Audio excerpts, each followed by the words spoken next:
essas palavras, tanto do Olavo, quanto a gente pega, por exemplo, escritores como Chesterton, vocês vão perceber que a maioria das minhas citações são Chesterton, Vogler e Ícaro de Carvalho. Basicamente, quando você pega, por exemplo, um escritor como Chesterton, que é uma grande influência para mim como escritor, o que você pega? Quando você vai ler o autor, jornalista inglês britânico, você percebe que ele tem uma capacidade de síntese tremenda. Então, ele consegue resumir pensamentos complexos em 2, 3 palavras. Com uma clareza absurda. Uma clareza absurda. O Olavo tinha isso também. O Olavo tinha... E vocês vão ver no... Esperem aí.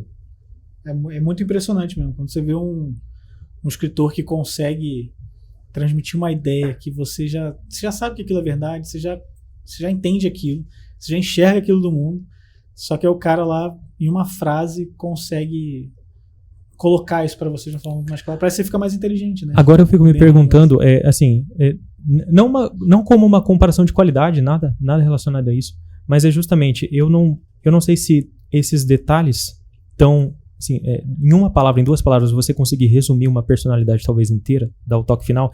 Eu não sei se você consegue fazer isso com um design. Eu posso estar enganado. Como assim?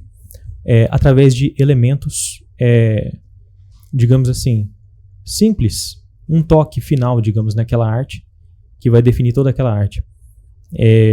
Caramba, estou sendo subjetivo demais. Não, eu acho que vai bem... Não sei se vocês conseguiram entender. Acho que sim, mas vai dentro do contexto do que o Luca estava falando, assim. Você tem vários elementos ali para contar isso, sabe? Nunca é uma coisa muito direta, assim, eu imagino. Então, quando você vai trabalhar com, sei lá, você tem lá valores, atributos, são várias palavras, existe um vocabulário de marcas também, de tipo palavras que você escolhe na linguagem verbal, por exemplo, que você tem acesso ali, e aquilo ali forma todo esse universo, toda essa persona da marca.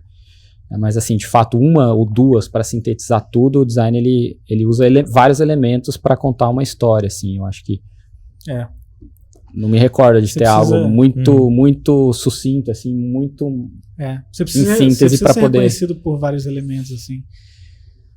Algumas marcas conseguem tornar alguns elementos específicos muito icônicos, que não necessariamente é o logo, né? Pode ser uma ilustração, pode ser uma peça, pode ser um corte na letra. Uma cor até. A cor de um objeto dentro da fotografia. Tipo, o Itaú faz isso também. E tal. O azul Tiffany, né? O rosto do Nubank também, né? Que ficou famoso. Turquesa. Não turquesinha, né? Eu iria no mais seguro, que é esse turquesa. Ele tem um tom esverdeado. Não é azul, não. É verde Tiffany, então? Hã? É verde Tiffany? Ou é turquesa Tiffany? Não sei. Ou é azul Tiffany? Não sei. Mas enfim, as marcas elas conseguem, pelo reforço, pelo uso constante, marcar, né? De fato, visualmente. A linguagem consegue fazer isso, né? Quando você pega... Você estava citando o Olavo, né? Quando você pega um texto do Olavo, cara, se você não falar, você consegue perceber que é o Olavo falando. Que é o Olavo você pode fazer um recorte, tirar, você percebe. Você percebe, você consegue ter essas características. O próprio Jordan Peterson também tem uma característica muito própria no jeito que ele escreve.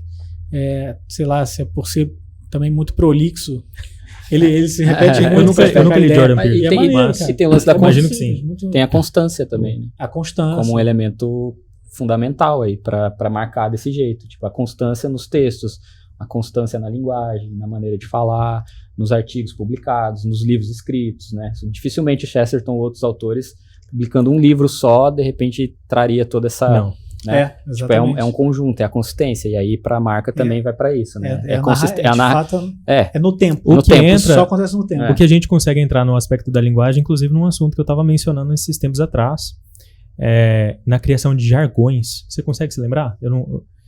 Basicamente é o seguinte, eu preciso explicar mesmo. Quando você pega, por exemplo, o desenvolvimento de jargões como Minha Pátria, Minha Família, do Ícaro de Carvalho. Ele diz muito essa frase. E o jargão Minha Pátria, Minha Família, ele é uma evolução do foda-se o nióbio. Ele mesmo já disse disso. Contudo, é como se fosse a frase dizendo a mesma coisa, praticamente, só que para pessoas e públicos diferentes. E acontece que se essa pessoa ela simplesmente repete essa frase de uma maneira isolada, ela não se sustenta. ela não se sustenta no longo prazo. E a gente entra no elemento que vocês acabaram de dizer, constância. Quando que o Ícaro falava essa frase? Depois de dar um contexto para ela várias e várias vezes. Falando o que significa minha pátria e minha família. Putz, exato. Significa eu me importar com a minha família mais do que me importar com o país, cara. Significa eu me preocupar com ter um plano de saúde decente para minha família. Enfim, uma série de coisas. Ele deu um contexto para isso. Ele deu um contexto. Da mesma maneira como vocês estão falando de contexto e constância. Então, esse elemento a gente consegue identificar tanto na imagem quanto no texto. É isso mesmo. E como a gente está falando de marketing com personalidade aqui, a gente, de fato, está falando de uma ação no tempo, né? O marketing, ele é um constante agir em cima de uma marca que você já estabeleceu alguns parâmetros, né? Então, para que você faça um marketing com personalidade, você primeiro tem que ter estabelecido qual personalidade você está querendo construir, né, com essa comunicação.